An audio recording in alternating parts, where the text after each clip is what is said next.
যারা এই পৃথিবীতে ভোগ বিলাসিতায় ব্যস্ত তারা জাহান্নামে যাবে। আই রিপিট, আমি আবার বলছি, যারা আখিরাতকে ভুলে, কোরআন হাদিস ইসলামকে ভুলে, যারা শুধু দুনিয়া,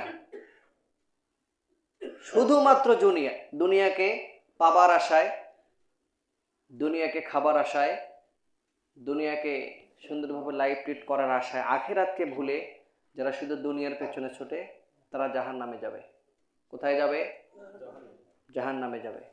আল্লাহ রাব্বুল আলামিন সূরা তাকাসুরের প্রথমে বলেন, আলহাকুমুত তাকাসুর হাত্তা যুরতুমুল মাকাবির।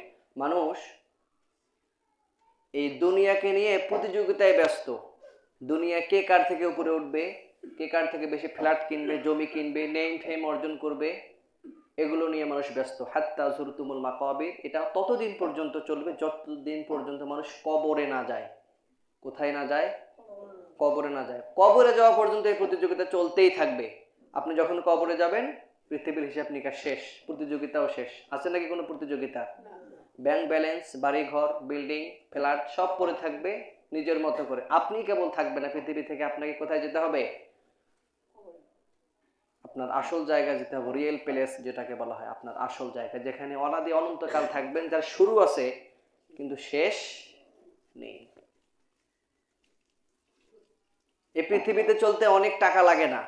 এই পৃথিবীতে চলতে যদি আপনি মানায় নিতে পারেন, অল্পতেই তুষ্ট থাকা সম্ভব। কিন্তু আপনি যদি লোভী হন, পৃথিবীতে কোনোদিন আপনার এই মাটি ছাড়া পেট ভরবে না। আপনি দেখবেন আপনারা 5 ভাইয়ের মধ্যে 3 ভাইয়ের মধ্যে আপনি ভালো অবস্থানে আছেন, তাতে আপনি তুষ্ট নয়। আপনি এখন পাল্লা দিতেছেন গ্রামের কে বড় লোক তার সাথে, ঠিক কিনা বলেন? তার সাথে পাল্লা দিতে গিয়ে আরো 10 বছর কেটে গেল, তার উপরে উঠে গেলেন মনে করেন। এখন থানাওয়ারি কে আছে, অনেক টাকার মালিক, যাকে অনেক মানুষ চেনে, তার সাথে প্রতিযোগিতা করতে আপনার 10 বছর কেটে যাবে। এভাবে শুধু কেটেই যাবে পাওয়ার আশায়, খাবার আশায়, কিন্তু আপনি কখনো তুষ্ট হবেন না। এটাই রাইট, এটাই রাইট। কিন্তু আপনি যদি মনে করেন আমি অল্পতে ভালো থাকতে পারবো, 10,000 টাকা হলে দেড়শো না, আজীবন চলবেন। কিভাবে? একজন ভ্যান চালককে জিজ্ঞেস করবেন, ভাই কেমন আছেন? ভালো আছি। কি খাইছেন? ইত্যাদি জিজ্ঞেস করার পরে বলবেন আপনার জীবনের মূল উদ্দেশ্য কি, বা আপনার সব থেকে বড় আশা কি? উনি বলবে যে আমি এই ভ্যান বিক্রি করে এক বড় ভ্যান কিনবো। এটা ওনার আশা। ওনার বড় কোনো চাহিদা নেই, আছে? কিন্তু আপনাকে যদি বলা হয় আপনি কি করবেন, আপনি আপনি বলতে শুরু করবেন যে আমার এটা করবো, ওটা করবো, এখানে জমি কিনবো, ওখানে জমি কিনবো, ওই শহরে জায়গা কিনবো, ওখানে বাড়ি কিনবো, অনেক কিছু বলতে থাকবেন, শুধু বলতেই থাকবেন। এর জন্য আপনার ভিতরে শান্তি নেই।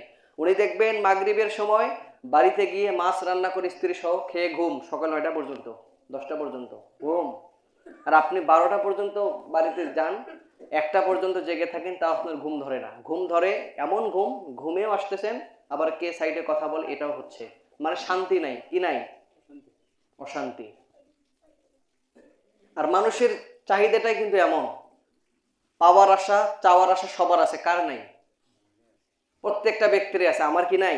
আছে। আমার 1 বছর আগে গাড়ি ছিল না, গাড়ি একটা নিলাম।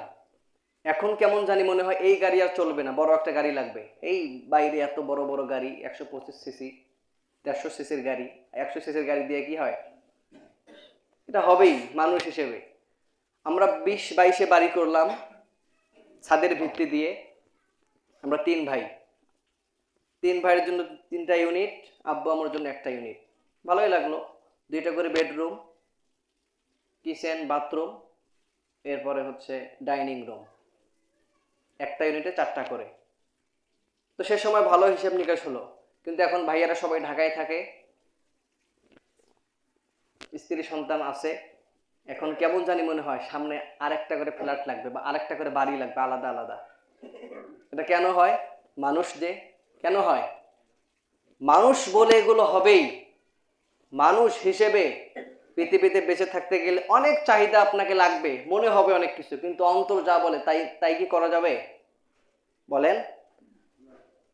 মানুষের অন্তর অনেক কিছু চায়, চায় না? ছেলেদের অনেক ইচ্ছা করে মেয়েদের সাথে কথা বলার, প্রেম করে তাকে নিয়ে ঘুরতে যাওয়ার। Very simple matter. এরপর যার সম্পদ আছে সে চায় এত চাকরি করে কি লাভ, যদি সুদে লাগাই দেই টাকা আসবে। যার আবার অনেক টাকা, সে আবার চিন্তা করে যে এগুলো দিয়ে হবে না, ব্যাংকে রাখতে হবে, সেখান থেকে কিছু সুদ আসবে, সেই সুদের টাকা আবার অন্য জায়গায় দেবো, মানে অনেকভাবে এগুলো আসে। কিন্তু নিজেকে নিয়ন্ত্রণ করতে হবে প্রিয় মুসল্লি বৃন্দ। এই পৃথিবী জমিনে লোভ থাকবেই, ভালো লাগা ভালোবাসা থাকবেই, অন্যের কিছু দেখলে হিংসা লাগবেই, অন্যের ভালো কিছু দেখলে ভিতরে জ্বলে পুরো সারকার হয়ে যাবে, এগুলো হবেই। মানুষ হিসেবে আল্লাহ রাব্বুল আলামিন আপনাকে এগুলো দিয়েছেন কেন? আপনাকে পরীক্ষা করার জন্য। আপনার ভেতরে যদি হিংসা না হয় তাহলে কি হবে? আপনি কি মানুষ হলেন? আপনার ভেতরে যদি কোনো লোভ না থাকে আপনি কি মানুষ হলেন? তো সে তো পাগল। যার লোভ নেই, ভিতরে হিংসা নেই, আশা আকাঙ্ক্ষা নেই, কিছু নেই, সে তো পাগল। পাগল না? অনেক কিছু থাকবে, কিন্তু এগুলোকে সংবরণ করতে হবে, স্বাভাবিকভাবে নিতে হবে, নিজের সাথে মানায় নিতে হবে। তো যারা এই পৃথিবীতে অনেক ধন সম্পদ অর্জন করার জন্য আল্লাহকে ভুলে গিয়ে, রাসূলকে ভুলে গিয়ে অনেকভাবে উপায়ান্তর খুঁজে তাদের জীবিকা নির্বাহ করে, তাদের কি হবে? ওয়ায়াউমা ইউআরাদুল লাযীনা কাফারু আলান নার, ওয়ায়াউমা ইউআরাদুল লাযীনা কাফারু আলান নার, যারা এই পৃথিবীর জমিনে তাদের ধন সম্পদগুলো অর্জন করে অন্যায়ভাবে, বিভিন্ন উপায়ান্তর করে, এবং যারা কুফরি করে, তাদেরকে যেদিন জাহান্নামের কাছাকাছি নিয়ে যাওয়া হবে তখন তাদেরকে বলা হবে আযহাবতুম তাইয়্যিবাতিকুম ফি হায়াতিকুমুদ দুনিয়া ওয়াস্তামতা'তুম বিহা, তোমরা তো তোমাদের নিয়ামত রাজিগুলোকে, তোমাদের চাওয়া পাওয়াকে তোমরা দুনিয়ায় পেয়েছো। আযহাবতুম তাইয়্যিবাতিকুম ফি হায়াতিকুমুদ দুনিয়া ওয়াস্তামতা'তুম বিহা, তোমরা সেগুলো সব কিছু শেষ করে ফেলেছো। এই দিন আজকে তোমাদের জন্য কিছুই নেই। ফাল-ইয়াওমা তুজজাউনা আযাবাল হুনি বিমা কুনতুম তাস্তাকবিরুনা ফিল আরদি বিগাইরিল হাক্কি ওয়া বিমা কুনতুম তাফসুকুন, তোমরা তো ওই দিনে সব নিয়ামত শেষ করে ফেলেছো, খেয়ে দিয়ে সব শেষ করেছো, আজকে তোমাদেরকে জাহান্নামে যেতে হবে। কোথায় যেতে হবে? জাহান্নামে। কেন? তোমরা যে পৃথিবীতে অহংকার করেছিলে এবং তোমরা অস্বীকার করেছিলে আল্লাহ রাব্বুল আলামিনকে। এই জন্য যাদের সম্পদ বেশি, টাকা পয়সা, ব্যাংক ব্যালেন্স অনেক কিছু বেশি, তাদের অহংকারও বেশি, ঠিক কিনা বলেন? তারা পৃথিবীতে জান্নাত ক্রয় করতে চেয়েছিল, আল্লাহ তাদেরকে জান্নাত দিয়েছে। আপনি পৃথিবীতে যাই চাবেন সম্ভব, পাওয়া সম্ভব, শুধু হালাল হারাম মেইনটেইন করে চলাটাই হচ্ছে কঠিন।